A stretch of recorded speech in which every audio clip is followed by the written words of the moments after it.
Assalamualaikum warahmatullahi wabarakatuh.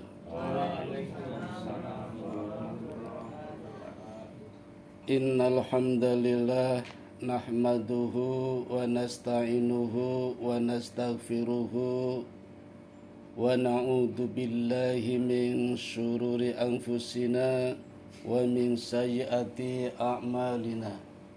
May yahdihillahu fala mudhillalah wa may yudlil fala hadiyalah. Asyhadu an la ilaha illallah wahdahu la syarikalah wa asyhadu anna Muhammadan abduhu wa rasuluhu la nabiyya ba'dah. Syukur, alhamdulillah. Mari teman-teman kita panjatkan kehadirat Allah subhanahu wa ta'ala yang senantiasa melimpahkan rahmat, taufik, hidayah, inayah dan berbagai kenikmatan kepada kita sekalian. Termasuk di sore hari ini kita masih dikumpulkan dalam satu majelis, namanya majelis taklim lewat perkumpulan organisasi distributor Restu Mulia Sejahtera.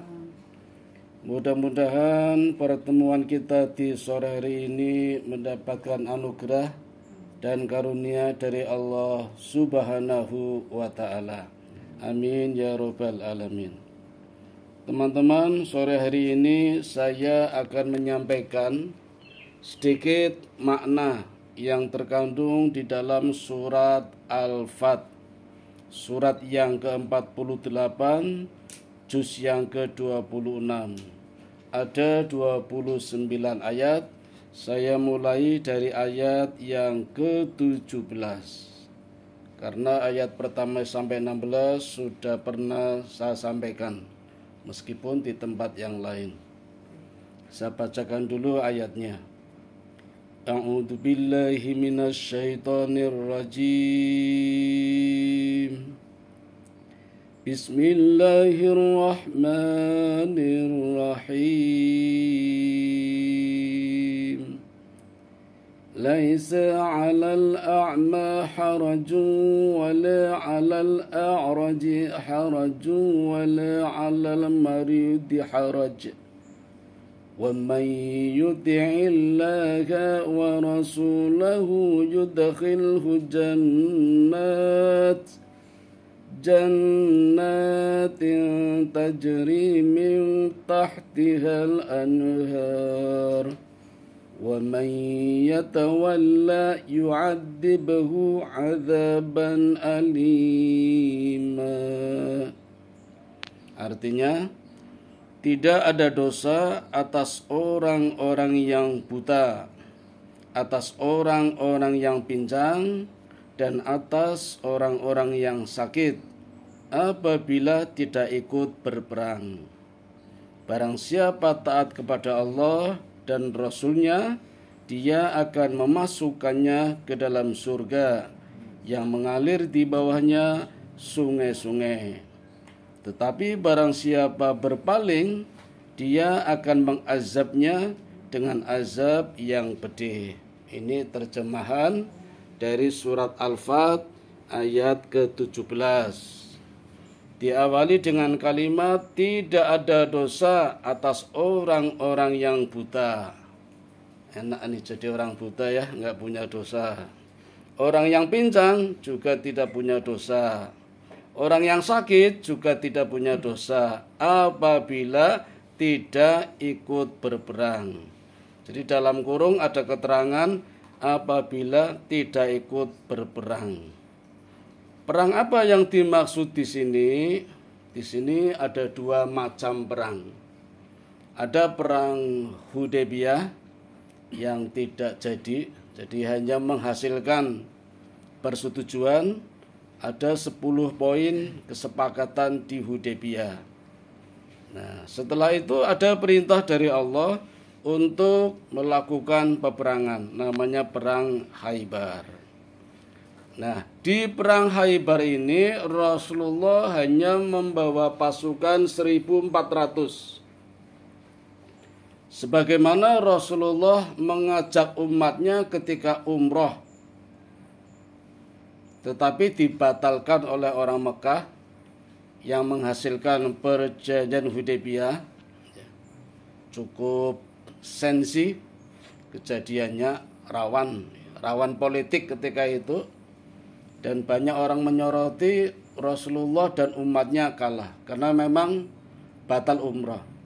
Tapi itu baru satu poin pertama. 9 poin berikutnya ternyata sangat menguntungkan. Itu terjadi di persetujuan Hudaybiyah. Nah, di tengah-tengah peristiwa Hudaybiyah, Allah memberikan informasi penting. Jadi ketika itu di bawah pohon yang rindang, namanya pohon Ridwan. Kalau panjenengan ke Mekah naik haji ke Madinah, sekarang sudah ada masjid namanya Masjid Ridwan. Nah, disitulah terjadinya Bai'atur Ridwan, perjanjian kesepakatan Rasul dengan umatnya bai'at, melakukan bai'at, namanya Bai'at Ridwan, atau disebut juga Bai'atus Sajarah, kesepakatan di bawah pohon. Nah, ketika Rasulullah mengambil sumpah dari para sahabat, satu persatu disumpah di bai'at, aku suka dan rela membela agama Allah dan Rasulnya, hidup atau mati dengan harta jiwa raga. Semuanya satu-satu di bai'at seperti itu. Dengan tangan kiri dipegang oleh Rasul dengan tangan kanan. Nah, semuanya diambil. Setelah itu Rasul mengumumkan, semua yang hadir di sini saya pastikan tidak akan masuk neraka. Wah, ini kalau kita hidup di zaman itu, Ustadz Sofyan, dijamin tidak masuk neraka. Kalau sekarang nggak bisa saya mengatakan begitu. Siapa yang hadir di majelis ini dijamin masuk surga. Wah, itu Rasul seperti itu. Jadi semuanya senang yang mengatakan Rasul, bukan orang lain. Kecuali, ada kecuali, orang yang bersembunyi di balik onta merah. Ternyata ada satu orang yang bersembunyi tidak ikut bai'at, di onta merah sembunyinya. Namanya Ja'ad bin Qais. Ya. Sesuai dengan namanya Ja'ad, orangnya jahat ini. Ini orang munafik ini. Nah, orang munafik ini yang tidak diajak ikut ke perang Khaybar. Ya. Jadi pasca Bai'atur Ridwan ini, Allah memberikan informasi untuk segera berperang menuju Khaybar. Dan informasi yang menarik ternyata teman-teman, Allah menjamin kemenangan, pasti menang. Ini yang menarik. Yang menjanjikan Allah kan pasti terjadi.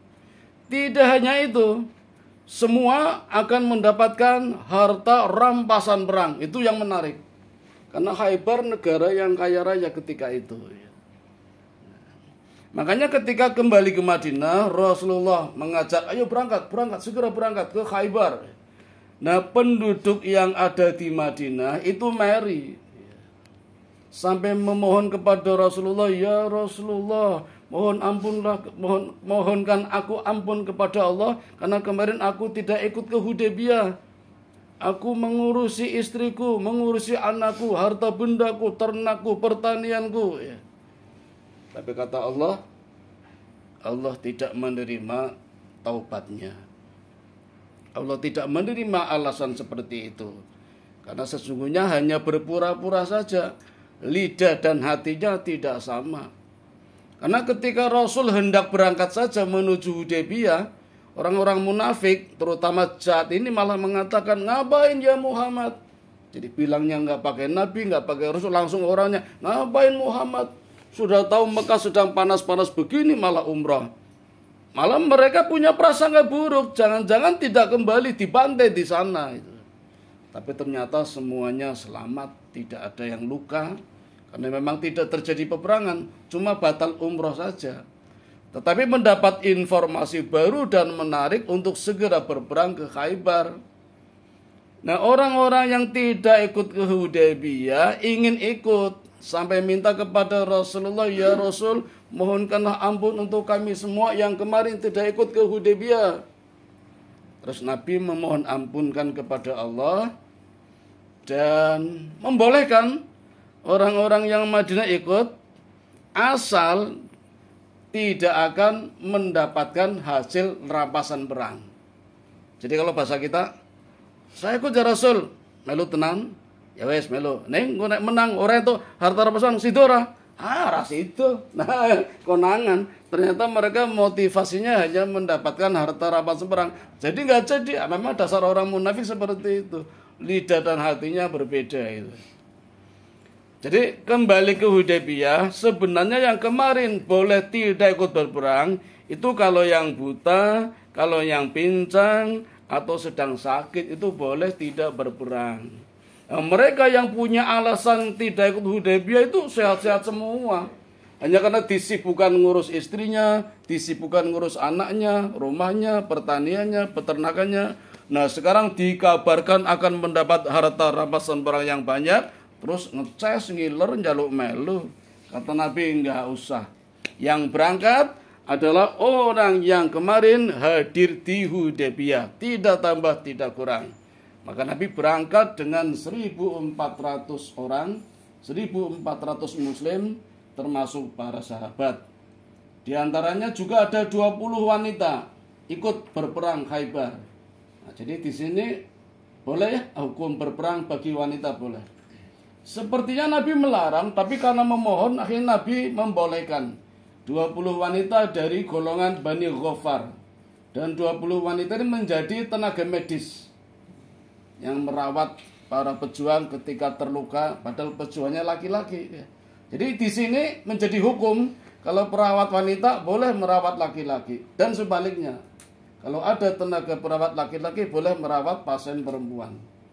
Bahkan kalau mau melahirkan boleh ditangani dokter laki-laki berdasarkan kisah ini. Jadi melahirkan hukum membolehkannya lain jenis merawat dalam keadaan darurat, kondisi darurat. Itu tidak apa-apa. Sebagian pendapat seperti itu. Lanjut teman-teman. Jadi Rasulullah berangkat dengan 1.400 orang menghadapi negara besar Khaybar yang jumlah pasukannya 20.000. Sangat tidak masuk akal ya. 1.400 menghadapi 20.000. Tetapi bagi umat Muhammad Rasulullah Sallallahu Alaihi Wasallam tidak ada masalah. Punya pengalaman seperti itu. Di perang Badar hanya 314 melawan 1.000.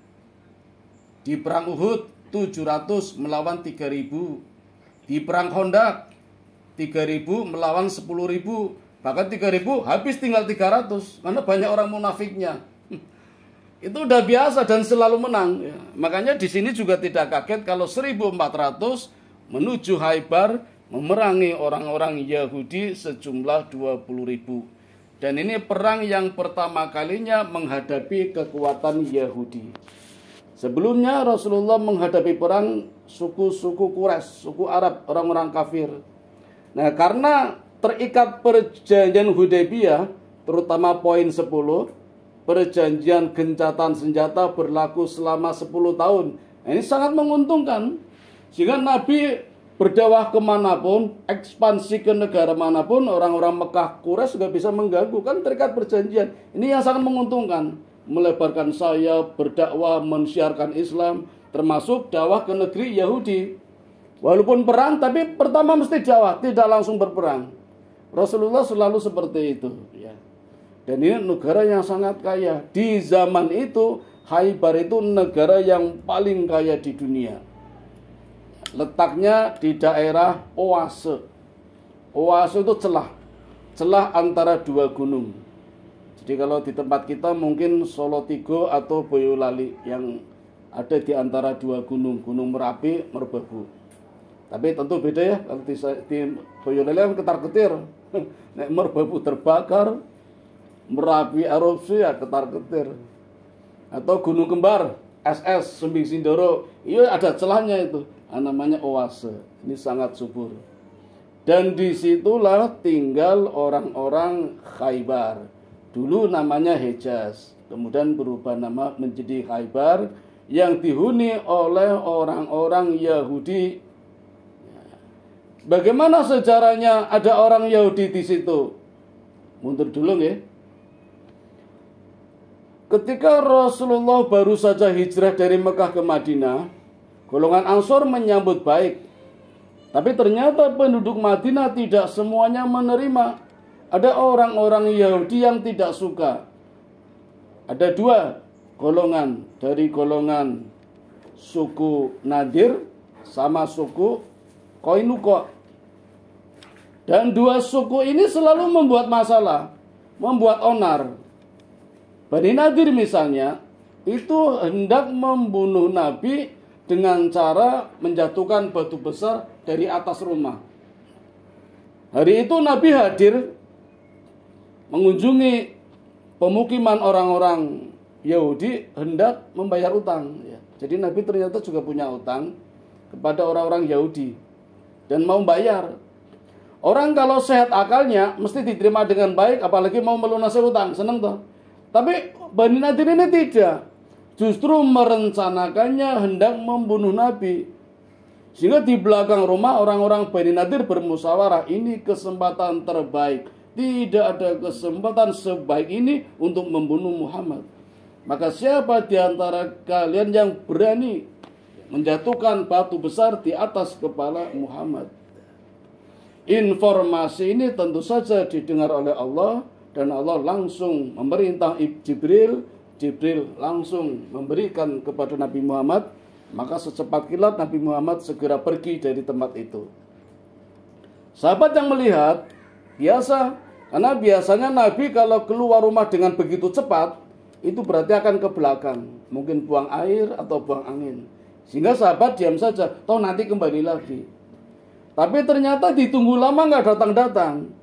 Hingga akhirnya para sahabat, ada Ali, ada Umar, ada Utsman, ada Zubair, pamit di pemukiman orang Yahudi dan pulang ke rumah. Ternyata sampai di rumah, Nabi sudah menyiapkan ratusan pasukan dan hendak menuju Bani Nadir untuk menangkap siapa yang punya makar hendak membunuh Muhammad. Nah, itulah kebiasaan Rasulullah. Jadi kalau sudah ada orang yang hendak membunuh, Rasulullah menyiapkan pasukan. Karena Bani Nadir tidak menyerahkan orangnya, maka Rasulullah mengepung dan berniat menyerang. Bani Nadir tidak takut, malah melawan dan menantang. Kami pasukan yang kuat, siap bertahan 1 tahun. Maka Rasul juga mengepung. Dan Allah memberikan rasa khawatir kepada orang-orang Bani Nadir, sehingga tidak sampai 1 tahun mereka sudah menderita kekurangan bahan bakar, bahan makanan, karena dikepung bentengnya. Karena tidak saja menyerahkan orang yang hendak membunuh Nabi Muhammad, akhirnya semua Bani Nadir diusir dari Madinah, keluar dari Madinah dan tinggal di Khaybar. Termasuk tokoh pimpinannya, namanya Huyai bin Akhtab. Namanya siapa Ustaz Sofyan? Angel B. Huyai bin Akhtab, nama pimpinannya. Itu orang Yahudi. Akhtab, Huyai bin Akhtab. Melihat Bani Nadir diusir, golongan Yahudi yang lain mari. Namanya Bani Qainuqa. Nah teman-teman, Bani Qainuqa ini punya pasar khusus orang-orang Yahudi. Pasarnya ini laki-laki semua, nggak ada perempuannya. Jadi kalau di Jogja pasar apa ini ya? Pasar hewan, pasar kambing, laki-laki semua ya. Kalau yang perempuan semua kan pasar kembang, itu perempuan semua. Kecuali yang beli ya laki-laki itu ya. Ini ada pasar khusus Yahudi. Ada sahabat tapi perempuan ya, namanya sahabat. Belanja di pasar itu, belanja perhiasan, emas, cincin, gelang, kalung, anting-anting, tindik, suweng, emas. Asal senang saja membayar kan nggak ada masalah. Tapi penjualnya minta dicoba, coba dulu. Kalau suruh mencoba saja masih mending, mencobanya suruh melepas cadar, melepas hijab. Nah, tentu saja tidak mau. Karena wanita muslimah akan dilihat oleh satu pasar Yahudi laki-laki semua. Karena tidak mau, pemilik tokonya nakal, mencantolkan besi tajam di kursinya dengan bajunya. Maka begitu muslimah ini bangun dari duduknya, pret, sobek bajunya, kelihatan auratnya, malu, lari. Ada sahabat muslim yang lihat. Maka sahabat muslim ini memukuli orang yang mencantolkan besi tadi, dipukuli sampai mati. Orang pasar lihat semua. Karena yang dipukuli orang Yahudi, satu pasar orang Yahudi, gantian memukuli sahabat ini sampai mati juga. Jadi dalam satu hari pagi itu ada 2 mayat orang mati. Cuma yang satu mati syahid, yang satu mati sangit. Wanita ini lari menuju masjid dan minta perlindungan Rasulullah. Nabi diceritani, Nabi percaya, kemudian Nabi ngeluruk dengan ratusan pasukan. Itulah Nabi selalu menghargai, menghormati, membela kaum wanita. Dan ini memang kebiasaan Nabi. Ya, seperti di tempat kita di Mekah, di Madinah kan banyak gang-gang kecil ya, jalan-jalan kecil. Kadang banyak laki-laki duduk di pinggir jalan, di pinggir gang. Ada wanita lewat terus digoda. Halo Mbak Endang, Assalamualaikum. Kalau nggak jawab, ayo budek. Sama, di sana juga seperti itu. 99. Kio-kio kan 99. Sampai ada yang berani menyingkap hijabnya, jadi disingkap gini, bedo tundang orang nengok, disalam orang jawab, di bedo kudunya tinggal gitu, disingkap. Nah itu ada yang lapor kepada Nabi, Nabi langsung luruk bawa ratusan pasukan coba. Itu Nabi betul-betul menghormati wanita, memuliakan wanita. Bagaimana di negara kita? Bagaimana harkat martabat wanita? Kalau kita lihat peristiwa di TV ya, ada kekerasan terhadap perempuan. Ya. Kalau di sini nggak ada ya? Nggak ada. Kalau kekerasan terhadap laki-laki ada nggak? Banyak. Terhadap suami? Ada banyak. Berarti yang keras istrinya ya? Enggak, ya istrinya nggak keras, lembut-lembut. Kayak di sekolah kemarin ya terbalik. Ada perundungan, bullying terhadap siswa. Kemarin dibalik, bullying terhadap guru, pelakunya siswa. Ini kok zamannya kok terbalik. Nah, Bani Qoni kok sama, merasa hebat, menantang Nabi. Silakan meluk kepung kami. Bertahun-tahun kami punya makanan yang siap, bertahan bertahun-tahun. Tapi Allah memberikan rasa khawatir sehingga tidak tahan lama. Hanya 1 bulan saja mereka sudah kehabisan pangan dan menyerah. Tetapi karena tidak menyerahkan orang yang pemilik toko tadi, ya, orang-orang Yahudi yang mukuli di pasar itu, akhirnya semuanya diusir dari Madinah, keluar dari Madinah dan gabung berkumpul di Khaybar. Nah, disitulah Bani Nadir dengan Bani Qainuqa membangun satu negara namanya Khaybar. Dan itu menjadi kekuatan Yahudi yang paling mengerikan. Yang kedua kan di Madinah sendiri, karena di Madinah juga ada satu Bani lagi orang Yahudi namanya Bani Quraidah. Tapi Nabi lebih memilih mengkonsentrasikan penyerangan pada kekuatan pusat Yahudi yang ada di Khaybar. Nanti kalau Khaybar runtuh, jatuh, di Madinah nggak ada masalah itu. Maka Nabi berusaha menyerang Khaybar dulu, apalagi negaranya kaya. Waktu itu Khaybar adalah satu-satunya negara yang punya pabrik metal. Jadi tiap hari memproduksi senjata, pedang, pisau, tombak tiap hari itu. Dan punya perusahaan sutra, kain sutra itu banyak. Dan perlu digambarkan pula, menurut Syekh Said Ramadhani Al-Buti mengatakan dalam satu riwayat, negara Khaybar ini punya pertahanan yang sangat kuat. Bentengnya berlapis-lapis. Lapis pertama saja ada 5 benteng. Benteng Ni'am, Sokbun bin Mu'az, Ubay, Zubair, dan benteng Nizar. Ada 5 benteng. Ini lapis pertama. Lapis yang kedua ada 3 benteng. Benteng Komus, benteng Watih, dan benteng Sulalim. Jadi berapa benteng? 8 ya. Dalam riwayat lain masih ada benteng yang lain. Benteng Samron, benteng Sik, benteng Natab, dan benteng Katiba. Tambah 4, berarti 12. Dalam riwayat lain ada 9 benteng. Dan perlu saya sampaikan teman-teman, ini pelajaran buat kita nggih. Siasat orang Yahudi bagaimana menata benteng. Benteng yang terdepan itu dihuni oleh para wanita semua, untuk memancing. Siapa tahu pasukan muslim tergiur dengan wanita, lengah sikat. Nah, ini jebakan ini. Nah, maka hati-hati kalau di depan ada wanita. Kecuali punya sendiri nggak apa-apa.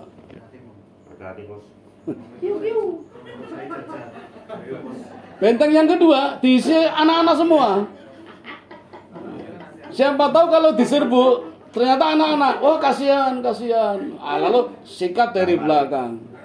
Nah, ini siasat orang Yahudi. Benteng yang ketiga, harta. Di situ banyak harta. Emas, perak, berlian. Memang negara kaya Khaybar. Benteng yang ketiga. Yang keempat, makanan. Nah, ini kan makanan, ini benteng keberapa ini? Keempat ya. Benteng yang kelima, senjata. Jadi dipancing dengan senjata, tergiur dengan senjata. Nah, nanti dari belakang sergap. Itu siasat Yahudi. Nah, seperti itu.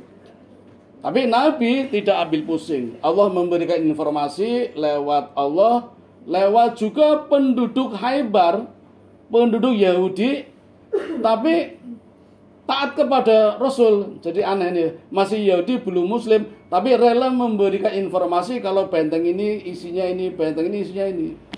Maka Nabi fokus pada benteng-benteng tertentu untuk menyerang. Dan teman-teman, di perang Khaybar ini banyak hikmah dan pelajaran yang bisa kita ambil. Perang pertama dan menghadapi negara Yahudi yang terkuat. Bagaimana kuatnya digambarkan negara Romawi saja yang begitu besar tidak mampu menaklukkan Khaybar yang memiliki kekuatan berlapis-lapis. Dan teman-teman, Khaybar ini seperti digambarkan oleh Al-Buti tadi, Rasulullah juga niatnya memang tidak berperang. Pelajaran apa yang bisa kita ambil? Di antaranya ketika Nabi berangkat perang, ini kisah ya, Nabi bertemu dengan seorang gembala kambing, anak kecil. Didakwai, suruh baca syahadat, masuk Islam.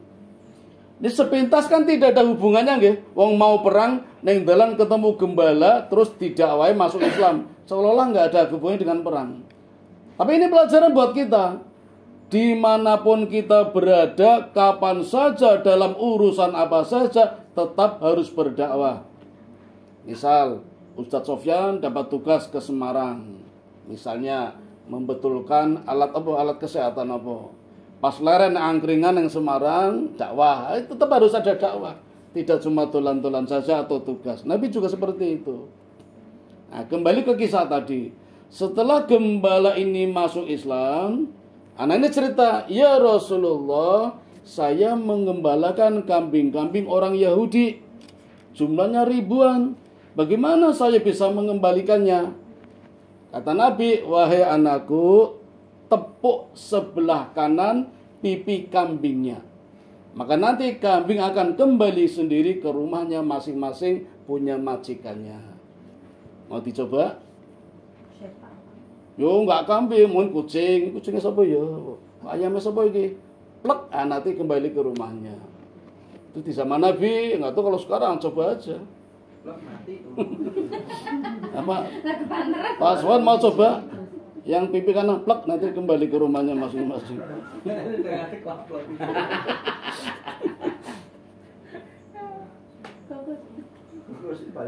Itu etika pertama ya.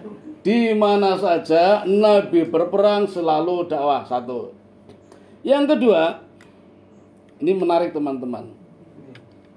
Nabi tidak pernah menyerang musuh kecuali setelah pagi datang. Berarti nggak pernah menyerang malam. Masih memberikan kesempatan kepada musuh untuk istirahat, tidur malam. Ini kan etika yang bagus ini. Karena nggak ada orang-orang sekarang justru ngemburnya ketika sedang lelap tidur.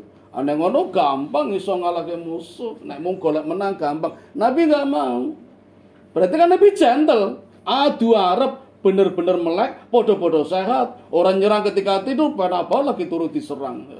Nabi nggak mau menyerang ketika malam hari sedang lelap tidur. Nunggu pagi hari. Itu pelajaran yang bagus. Etika berperang. Dan Nabi akan menghentikan perang ketika mendengar adzan. Adzan selesai baru nyerang lagi. Iya, walaupun posisi lagi menang toh adzan. Kasih laran sih. Wah, hebat sekali. Etika lagi. Lanjut teman. Begitu sampai di Khaybar, Nabi melihat para penduduk sedang sibuk berangkat ke sawah, berkebun, bekerja. Nabi tidak menyerang. Jadi kalau menyerang kan pengen langsung menang. Mereka nggak siap, tapi Nabi nggak mau. Ini kan gentle tuh Nabi. Ya. Sampai Nabi mengatakan dalam satu riwayat, sungguh hancurlah Khaybar kalau aku serang sekarang. Nabi tidak menyerang. Ya. Sehingga ketika orang-orang Khaybar melihat Nabi datang, berteriak, Muhammad dan pasukannya datang, lari kocar kacir. Tapi Nabi juga tidak menyerang. Walaupun kalau menyerang ya pasti menang. Mereka belum siap. Nabi nggak mau menyerang orang yang belum siap itu loh. Itu etika. Bahkan teman-teman, Nabi sampai di Khaybar berdoa. Doanya cukup panjang ini. Ya Allah, Tuhan segala langit dan segala yang dinaunginya. Tuhan segala bumi dan segala yang dipikulnya. Tuhan segala setan dengan segala yang disesatkannya. Tuhan segala angin dengan segala yang dihembuskannya. Berikanlah kebaikan kepada kami, kepada negeri ini, kepada penduduknya, dan kepada apa yang ada di dalamnya. Lindungilah kami dari keburukan. Lindungilah negeri ini dari penduduknya dan apa yang ada di negeri ini. Itu doanya.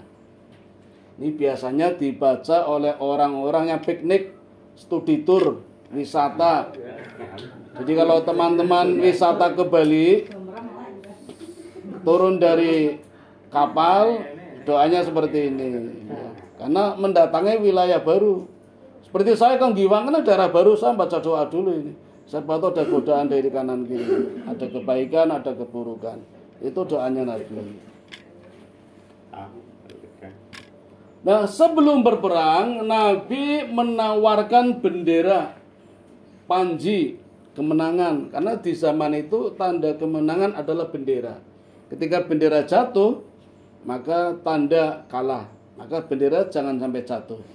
Dan dalam satu riwayat, Nabi memberikan 2 bendera. Satu kepada orang muhajirin, yaitu Abu Bakar dan Umar bin Khattab. Dan orang golongan Ansor, Habab bin Mundir. Ya, diberikannya bendera itu.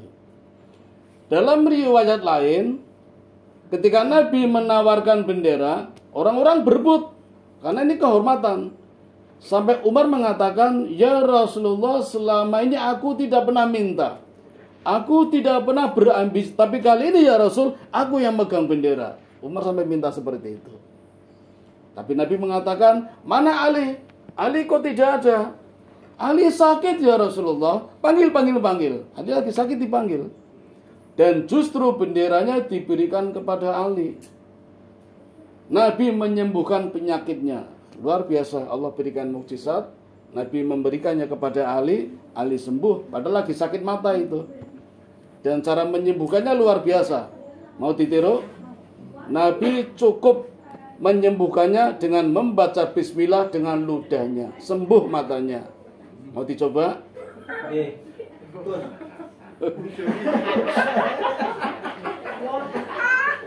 Wah. Bismillahnya saya bisa, tapi ludahnya itu yang jadi masalah itu. Nanti malah tambah sakit matanya.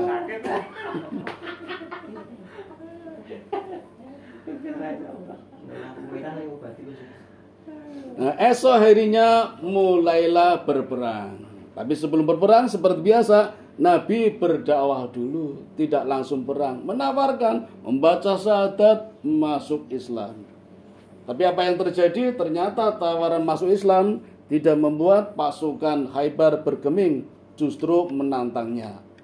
Komandan Khaybar yang bernama Marhab menantang, tidak membaca syahadat, justru menantang perang. Dari pasukan Muslim tampil Ami Amir. Maka Ami Amir tanding melawan Marhab. Marhab ini memiliki kekuatan menghadapi 10 orang. Jadi satu orang kekuatan seperti 10 orang. Maka dengan mudah mengalahkan Ami Amir. Dan Ami Amir orang pertama yang mati syahid di medan Khaybar. Tapi dalam riwayat lain tidak meninggal, ada luka. Jadi memang riwayatnya ada bermacam-macam. Kemudian tampil Ali. Dan Ali bin Abi Thalib ini luar biasa. Dengan satu gebrakan saja, dengan satu hantaman kepalanya, Marhab jatuh. Jatuhnya komandan Khaybar justru makin memanas peperangan. Orang-orang Khaybar tidak lari, ganti komandan. Maka dipimpin oleh komandan yang kedua, namanya Salim. Salim bin Miskam. Ini juga hebat ini komandan. Saking hebatnya, Abu Bakar saja tidak mampu mengalahkannya. Umar saja tidak mampu mengalahkannya. Maka lagi-lagi tampil Ali untuk menghadapi komandan yang kedua dari pasukan Khaybar. Namanya Salim bin Miskam. Gugur juga. Ganti komandan lagi yang ketiga. Namanya Zubair bin Abu Dawud. Zainab bin Zainab. Ini yang ketiga ini. Dan ini juga luar biasa ini. Tapi Allah juga memberikan mukjizat kepada Nabi Muhammad. Disampaikan, dilimpahkan ya kepada Ali. Apa mukjizatnya? Ali mampu menjebol pintu gerbang pertahanan benteng Zubair ya. Yang hanya mampu diangkat oleh 70 orang. Karena beratnya 900 kg. Tapi Ali mampu menjebolnya. Ya. Sehingga sejak saat itu nama Ali mengumandang. Setiap abad banyak yang mengenang kekuatannya. Ali menjadi idola. Dianggap sebagai pahlawan terkuat di perang Khaybar seperti itu. Nah, terus begitu perang berkecamuk sampai akhirnya seperti yang Allah janjikan, pasukan Muslim yang hanya 1.400 orang mampu mengalahkan kekuatan Khaybar yang berjumlah 20.000 orang. Memang tidak semuanya tewas, tetapi menghasilkan kesepakatan sebagian orang Khaybar boleh tetap tinggal di situ. Karena memang orang Khaybar menawarkan, ya Muhammad, tidak semua pasukanmu memiliki keterampilan seperti kami, beternak, bertani, kami bisa membantu, kami siap memberikan upeti. Maka izinkan kami tetap tinggal, nanti kami siap membayar upeti. Dan kesepakatan itu diterima oleh Rasulullah. Jadi sesuai dengan janji Allah, peperangan Khaybar dimenangkan oleh pasukan Rasulullah. Dan yang kedua, mendapatkan barang rampasan perang yang sangat banyak. Sejumlah 18 saham. Dan dibagi kepada seluruh pasukan Rasulullah. Untuk pasukan infanteri, itu mendapat 1 bagian, yang kavaleri 2 bagian. Kavaleri itu pasukan kuda, jumlahnya 200, yang 1.200 infanteri, pejalan kaki yang bawa tombak. Kalau kuda mendapat 2 bagian saham, yang jalan kaki mendapat 1 bagian saham dari 18 saham. Negara terkaya di dunia ketika itu. Dan teman-teman, sahabat-sahabat yang Allah janjikan mendapatkan banyak kekayaannya memang benar-benar kaya. Kalau dihitung dengan rupiah, mungkin tiap orang mendapatkan 5 miliar di zaman itu.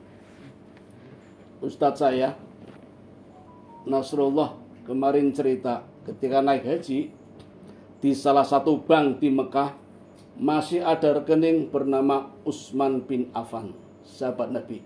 Orangnya sudah meninggal, rekeningnya masih ada dan jumlahnya 13 triliun. Selalu bertambah. Umar bin Khattab tiap bulan penghasilannya 14 miliar. Rekeningnya masih ada, orangnya udah meninggal.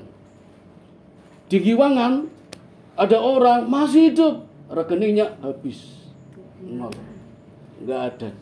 Jadi kebalikannya. Orangnya pas hidup, saldonya nol. Banyak ya. Ini Umar bin Khattab, Utsman bin Affan, orangnya sudah tiada, rekeningnya bertambah terus. Ya, di antara sumbernya dari sahamnya itu.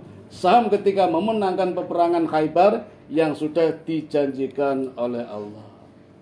Demikian teman-teman, sebagai penutup saya tegaskan etika berperang sebagaimana Nabi melakukannya di perang Khaybar berlaku juga di peperangan berikutnya.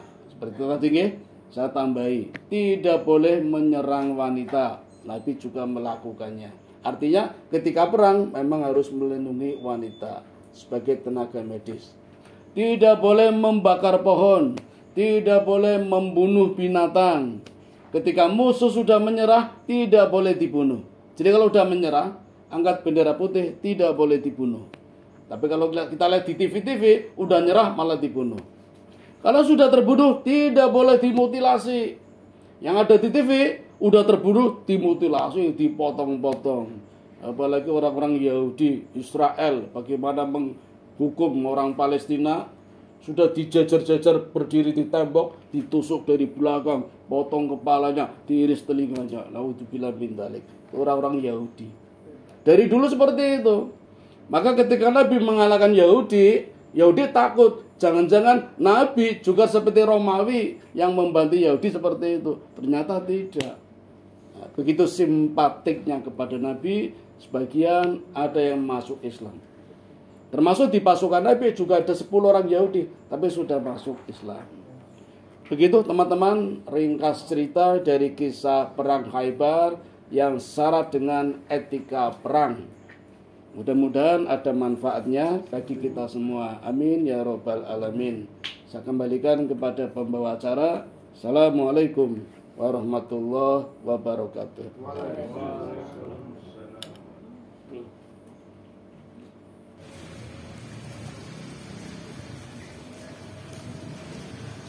Allahu Akbar.